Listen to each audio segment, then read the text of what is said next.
Hi guys, this is Bill from Spencer1984.com, and today we're taking a look at the new 1974 Honda Civic RS hatchback from Hasegawa. Taking a look at the box, we got some nice art of the Civic here. We've got that repeated on both ends of the box. Over here we've got some photos of the finished model, along with some of the legal information. And on the other side, you've got the rest of the legal information, along with a note, figures not included, even though there are no figures depicted anywhere on the box art. That's okay. Take a look inside. All of the parts are individually bagged. I did open them up for this review. And first up here, we've got the chrome sprue, which, as you can see, is very nice clean work here. I've got the bumpers, light bezels, beauty rings for the wheels. You've got actual grille surround as a separate piece. That's a nice touch there. All the various hardware. And generally very nice sharp casting and clean plating on everything. And I don't really see any flash at all. And nothing really that warrants more attention than removing it from the sprue and cleaning up the attachment point. And we've got another separate bag that has the 4 tires and poly caps, which, taking a look at the tires, they actually have a little bit of sidewall detail on them, along with a fairly nice tread pattern.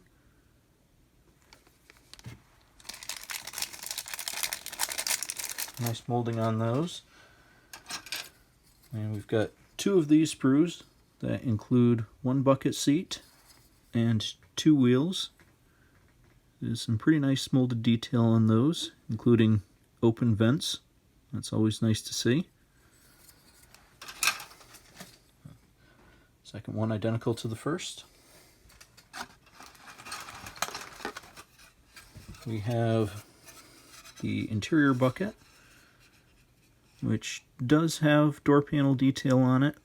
It's a little shallow, but kind of a necessary evil when you're doing it bucket style instead of built-up style. We've got the disc brakes that have some ejector pin marks on them, though this side they look nice and clean. Got the steering wheel. Got the dashboard right here. Some more interior components down here. And the front and rear suspension there. And again, very nice work on this. There's some bits like right here where they've got expansion ports, but other than that, no flash really that I see anywheres. Nice delicate molding on the rear view mirror and the shift lever. The steering wheel actually has open spokes on it. Nice work all around on this. The last of the gray sprues has the exhaust system, the grille with some molded in mesh there, mirrors, wipers, all nice delicate pieces there. Really no flash, just more of these expansion joints. The underside. Now this is a curbside, so the engine is molded in place, but even so, they did a pretty reasonable job of giving it proper depth and molding in some nice details, especially there on the transmission. And again, the suspension components are nice and delicate with sharp detailing, no flash.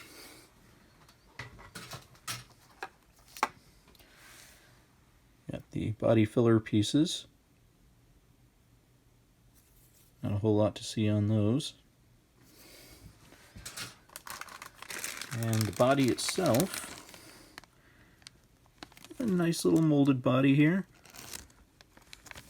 It is all one piece, no opening hood or doors or hatch. but we've got some nice sharp detailing on the hood. The vents go. And we've got mounts for the windshield wipers. Got some recessed pockets on the sides of the car for the door handles, the marker lights, tail lights, bumpers, and around back. Got a nice molded in Honda script right there.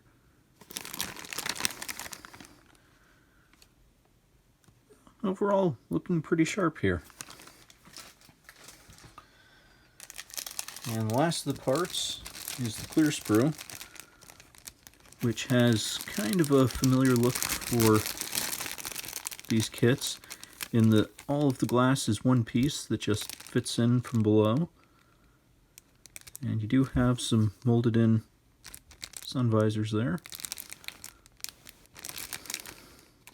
Looks nice and clear. And you've got the headlights, marker lights, tail lights, and so on, all cast as separate pieces.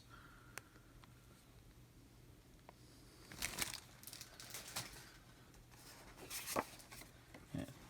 Really nice looking decal sheet comes with it. They actually give you window surrounds, the defroster vent lines, trim, and then all of the little badges, window cranks, and dash details to help you fill in the interior. And some numbers so you can make your own custom license plates.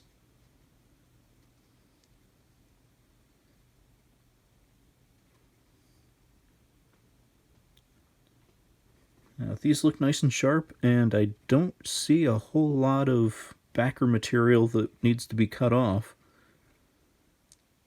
So you should be able to work with these pretty easily. And finally, just a quick look at the instructions, where they give you parts diagram with notations of what you won't be using in this particular kit, but for other releases of it. Diagrams for the myriad decals.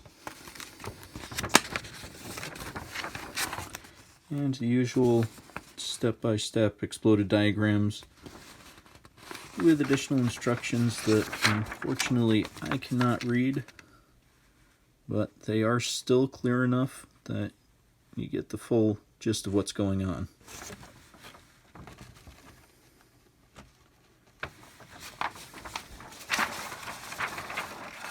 And so, there you go. I was looking forward to this kit as an unusual subject matter that we don't get to see a whole lot of. And true to Hasegawa's more recent offerings, it looks good. Don't see any major problems with flash, and hopefully it fits together as good as it looks.